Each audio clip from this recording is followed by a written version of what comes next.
Hey guys, it's Bina, and welcome to my guide on crafting in Last Epoch. Crafting plays a crucial role in gearing up your character, providing essential upgrades throughout the game. Whether you're in the early stages or deep into the endgame, understanding the crafting system can greatly enhance your gameplay experience.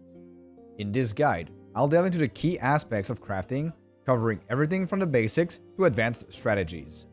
First of all, how to craft. Let's start by opening up the forge by pressing your F key on the keyboard. Add an item for crafting by either using shift and right click or dragging and dropping it into the central slot. Once there, you'll have various options. Upgrade affixes below tier 5 by clicking the up arrow next to the affix. Add an affix to an open slot by using the plus sign. Integrate a glyph or a rune for additional effects. We'll go over those in a few moments. Forging potential is what allows an item to be crafted on. If an item reaches 0 forging potential, then no more crafting can be done on the item. The higher the rarity of the item, the more likely it is to get a higher forging potential. This means that exalted items are substantially better bases to work from than magic or common items. Now let's go over the 3 different crafting materials in Last Epoch. Shards, glyphs, and runes. Shards are the most basic crafting materials. They are essentially affixes that you use to craft onto your gear. In order to craft an affix on an item, you must have a shard of the corresponding affix. Now let's talk about glyphs. First, the glyph of hope. This is the most common glyph that you will use in most of your crafts. It basically provides a chance for the craft to not consume any forging potential. When upgrading an affix, most of the time you will want to use a glyph of hope. Next, the glyph of chaos. The glyph of chaos is used to change the affix into something different. As an example, if you would have a prefix which has dexterity, but you do not need that stat, you could use a glyph of chaos to risk it all to change that dexterity stat into something else. The glyph of order upgrades an affix to a higher tier, but maintains the roll range.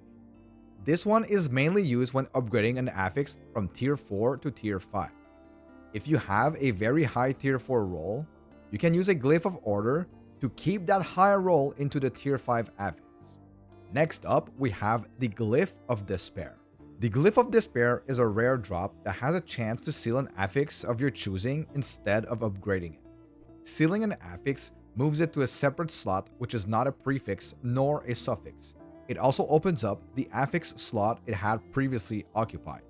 This one is often used to seal an unwanted affix on an exalted item to replace it by something else that you would like. The last glyph we'll talk about today is the glyph of insight. This one is quite tricky. It changes a prefix into an experimental affix on the item. Which experimental affix you will obtain is based on many different conditions, and it changes from gloves, belt, or boots. Gloves are determined by affix count and tiers, belts are determined by level requirements, and boots are determined by forging potential. Overall, you will see very little use for this glyph, and I highly suggest just trying to find a tier 6 or tier 7 affix instead.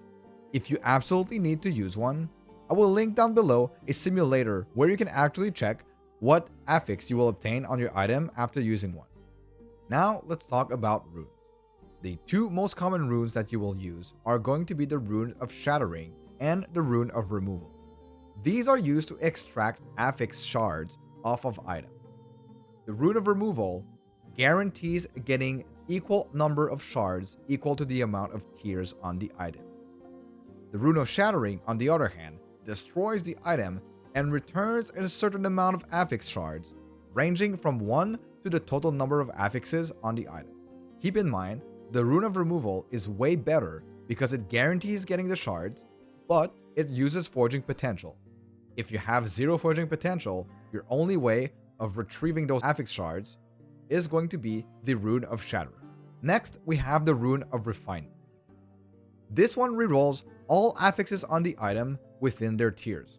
One example would be, if you have a very low roll of a certain affix that you would like to be higher, you can use a rune of refinement to try your luck. The rune of discovery will add a tier 1 affix to all open affix slots, with an increased chance of adding rare affixes like class-specific affixes. This one does not cost any forging potential to use. Next, we have the Rune of Shaping. This one rerolls any implicits that have a roll range. Fairly straightforward. The next rune we're going to talk about is the Rune of Ascendance. This one takes a regular item and changes it into a unique item. It requires forging potential, and it has a lower chance of granting you LP, which is legendary potential on the unique. When using a Rune of Ascendance, it first decides whether or not it will even have a chance to roll LP or not. If it does decide that it is going to have a chance to roll with LP, then your odds are just the same as if you would drop the item. The last rune we're going to talk about is a Rune of Creation. This one creates a duplicate copy of the item. It removes all forging potential from both the original and the copy. A good use for this one would be either on a ring, or if you want to craft a legendary item with a very rare tier 7 affix on an exalted item, you could use your Rune of Creation to copy the exalted and have 2 chances at crafting your legendary. When crafting, you have a chance of a critical success. Every time you add an affix or upgrade a tier of an affix, there's a chance that this will result in a critical success. When this happens, you receive a free craft, meaning that this costs no forging potential, and it also adds another tier of any affix that is below tier 5. Now, let's talk a little bit about crafting strategies. Always use a Glyph of Hope when upgrading an affix. It will give you a better chance at not consuming any forging potential. If you are low on shards for a particular affix, try crafting on the other ones first, because it may result in a critical success on the affix shard that you do not have a lot of. Rune of Discoveries can be a valuable way to find good items early on in the campaign. If one drops, use it on a piece of gear that's missing some affixes to get some free stats. If you are targeting certain affix shards, make sure to use the Rune of Removal before using the Rune of Shattering. Rune of Shattering should only be used if you have 0 forging potential on the item. Now, one of the biggest tips I always say is craft early and craft often. Crafting in Last Epoch is really easy and deterministic. It is one of the best ways to upgrade your characters up until the very late endgame and as soon as the early campaign. You should be crafting as early as Chapter 1. Most shards are very common, and even the most rare ones are very easily obtainable with Runes of Removal or Runes of Shattering. Now, this pretty much sums it up for the crafting guide. I hope you've learned something today, and I hope to see you all in the next video.